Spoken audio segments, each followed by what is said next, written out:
Good morning student, मैं तंजीम sir आज अपने फिजिक्स कॉन्सेप्ट क्लास के अंदर आपके लिए विद्युत चालक तार के वैद्युत प्रतिरोध और विशिष्ट प्रतिरोध यानी कि इलेक्ट्रिक रेजिस्टेंस और स्पेसिफिक रेजिस्टेंस के बीच संबंध को लेकर के आया हूं। तो बहुत ही सिंपल और साधारण सी बात है।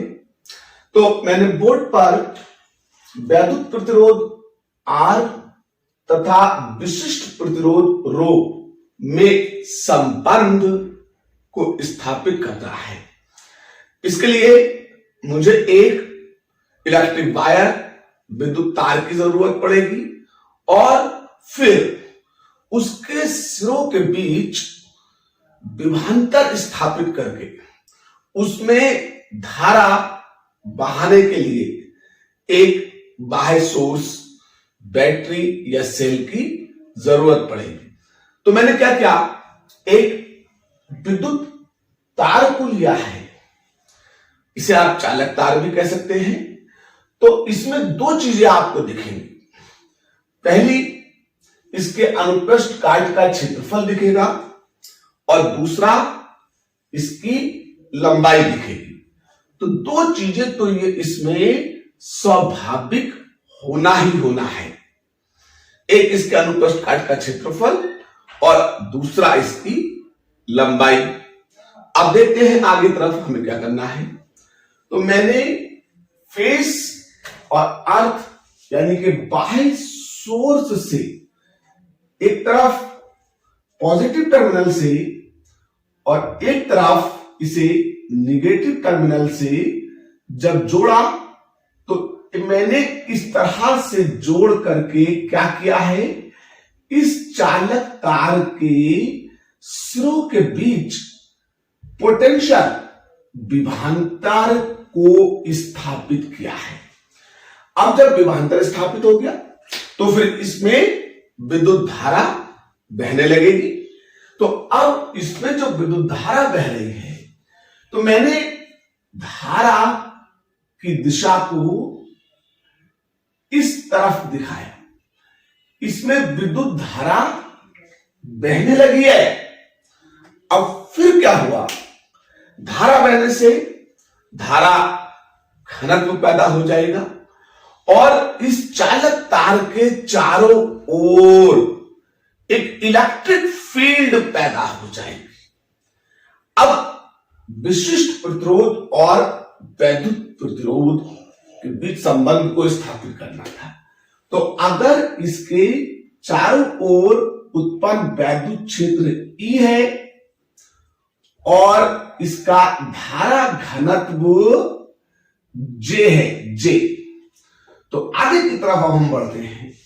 तो हम अच्छी तरह से जान चुके हैं कि जो वैद्युत प्रतिरोध होता है, वैद्युत प्रतिरोध R, तो we know that वैद्युत प्रतिरोध, वैद्युत प्रतिरोध, तो इसे कैपिटल R बराबर V/I से लिखते हैं। इसे हमने इक्वेशन नंबर 1 बनाकर छोड़ दिया कि वैद्युत प्रतिरोध R बराबर V/I, और इसे हमने क्या करा, इक्वेशन नंबर 1 बना करके छोड़ दिया। अब हम चलते हैं विशिष्ट प्रतिरोध की तरफ। विशिष्ट प्रतिरोध, तो जो विशिष्ट प्रतिरोध होता है जिसे हम ρ से रिप्रेजेंट करते हैं, तो वो विशिष्ट प्रतिरोध ρ बराबर E/J होता है। यानी कि तार के चारों ओर उत्पन्न वैद्युत क्षेत्र और धारा घनत्व के अनुपात को उसका विशिष्ट प्रतिरोध कहते हैं और इसे ρ से रिप्रेजेंट करते हैं। लेकिन अब दो छोटी छोटी सी बातें और जान के चले हैं। वो क्या दो बातें थी, ठीक है। पहले तो इसे हम इक्वेशन नंबर 2 कह लें अब दो बातें, एक तो E वैद्युत क्षेत्र, कॉमा V विभवांतर तथा L लंबाई में एक संबंध, जिस संबंध के बिना आप इलेक्ट्रिक में अधूरे हैं। हां, और ये संबंध जो है वो E बराबर V अपॉन में L है। लेकिन धारा घनत्व तो ये जो J है ये I अपॉन में A है। तो अब हमें क्या मिल गया, एक तो वो इलेक्ट्रिक फील्ड जो पोटेंशियल के स्थापित करने पर उत्पन्न हुई थी वो मिल गई, और दूसरा उस पोटेंशियल के स्थापित करने पर जो इलेक्ट्रिक करंट के प्रवाह से उसमें धारा घनत्व उत्पन्न हुआ था वो मिल गया। दोनों मानों को आप समीकरण 2 की तरफ रखिए। तो समीकरण 2 से देखेंगे जरा, तो रो ऐसे ही रहेगा। अब E की जगह पर आपने क्या लिखा, V अपॉन में L और पूरा बटा लगाया, और J की जगह पर I अपॉन में A लिखा। फैक्टर को पलटिए, तो जब आप फैक्टर को पलटेंगे तो रो ऐसी रहेगा। अब ऊपर से B का L बटे में नीचे आएगा, लेकिन बटे के बटे में I के अपॉन में A है वो कहां जाएगा, ऊपर। तो आपका V अपॉन में L और इंटू, ठीक है। अब A कहां जाएगा, ऊपर, और I कहां रहेगा, नीचे।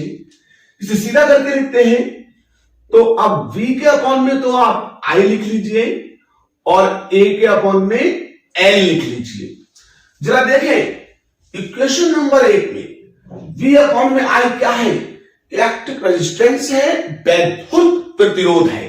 तो इसलिए आप जब समीकरण 1 की तरफ जाएंगे तो आप इसे पहले तो समीकरण 3 मान लीजिएगा, फिर आप क्या कहिए, इशारा दीजिए किस बात का, मान रखने का, किसमें किससे, समीकरण 1 से और समीकरण 3 में। तो फिर आप समीकरण 1 व 3 की तरफ जाएंगे, 1 व 3 से।